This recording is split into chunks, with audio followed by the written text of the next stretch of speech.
the story of how I got attacked by tsetse flies, crashed a wedding, And they're okay with it. snuck across an international border, In fact, you go to one side of the road and you're in another country. So I just stepped across this street right here, and suddenly I am in Zambia. came face to face with elephants and whatever these things are, attended the best party I've ever witnessed in my entire life,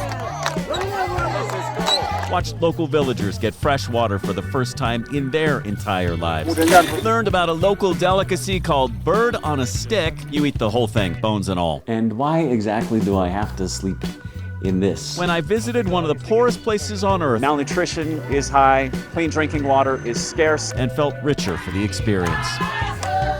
I'm telling you, they are constantly having fun here. We are taking you to Malawi in East Africa to show you why everybody seems to be so happy here. See, they look pretty happy in this episode of Window Seat. Are you guys happy?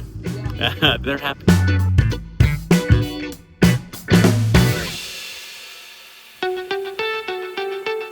By all traditional measures, Malawi probably would not and should not be at the top of your travel bucket list. I mean, it's a small third world country in East Africa, very difficult to get to.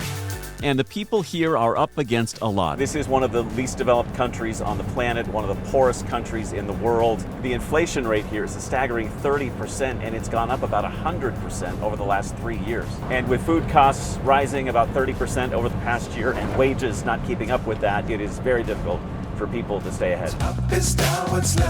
But I heard about a very cool group doing some very cool things in this country, and I had to come check it out for myself. We'll get to that. What surprised the heck out of me is that despite the fact that this country has so much stacked against it, a terrible economy, widespread malnutrition, petrol shortages that have led to massive lines at gas stations countrywide. Because the recession's so bad, the economy stinks. There have been fistfights in lines at filling stations like this because people are so desperate to get fuel for their cars and motorcycles. At this moment, at this one gas station right here, I would guess there's about 50 to 75 people on motorcycles waiting to fill up, and there's at least 20 cars. Despite all of that, Ever since I got here, all I've noticed is smiles on faces and pretty much unmitigated joy. What do they know that I don't? I asked my friend Jordan Banda, who drove me around all week in this awesome Land Cruiser, what makes Malawians so happy. It seems like they're happier than people I know back home who have everything. And people here who have nothing are smiling, dancing, singing, having a good time.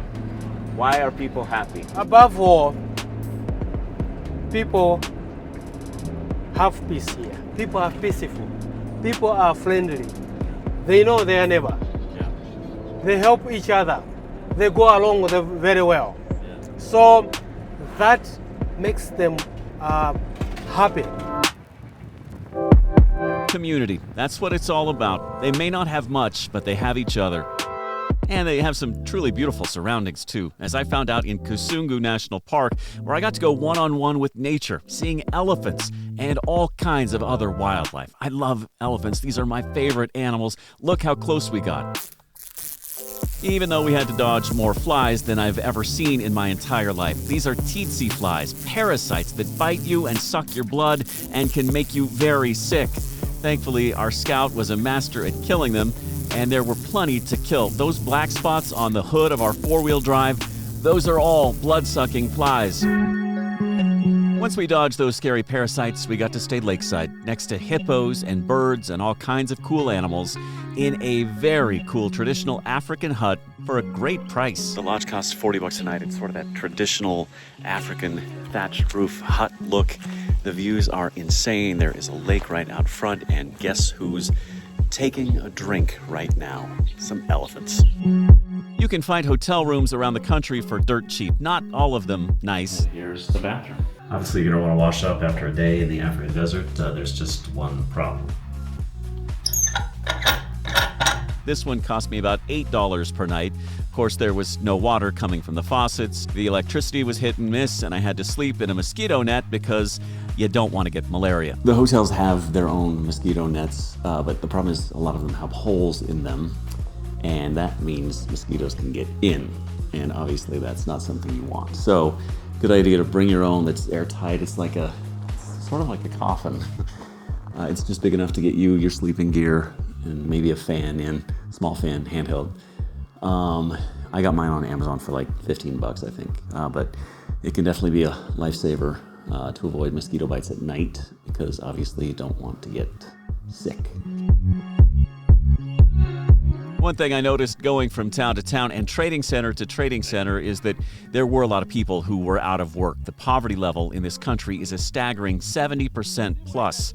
Most people here exist on the equivalent of $1 to $2 per day. And you'd think that alone would be enough to dampen spirits, but it just truly wasn't. I mean, everywhere I went, all I saw was smiles.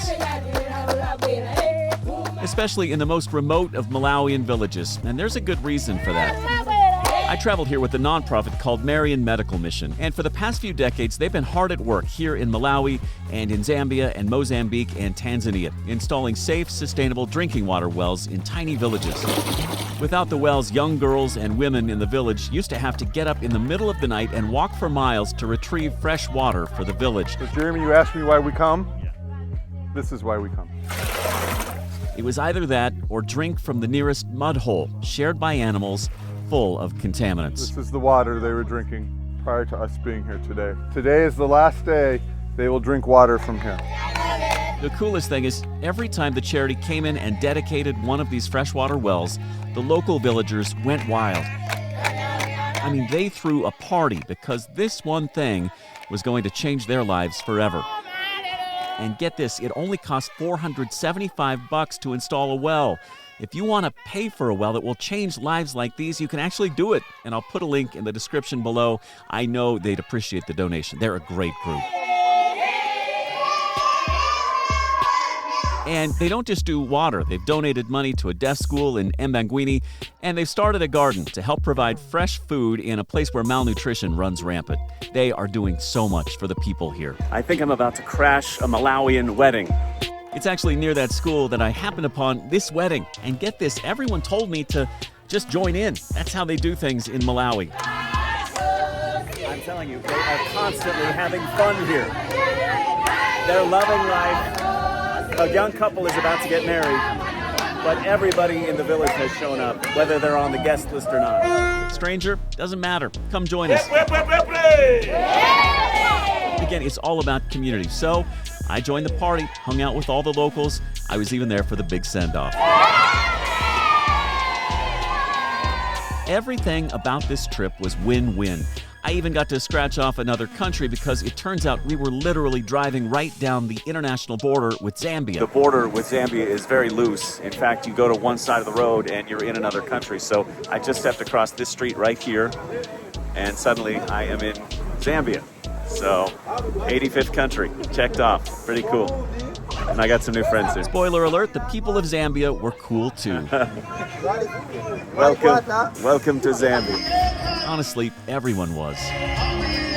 If I'm being totally honest, in fact, I was starting to wonder why I'd been to so few countries in Africa before now. What was keeping me from this amazing continent? Why was coming here so outside my comfort zone?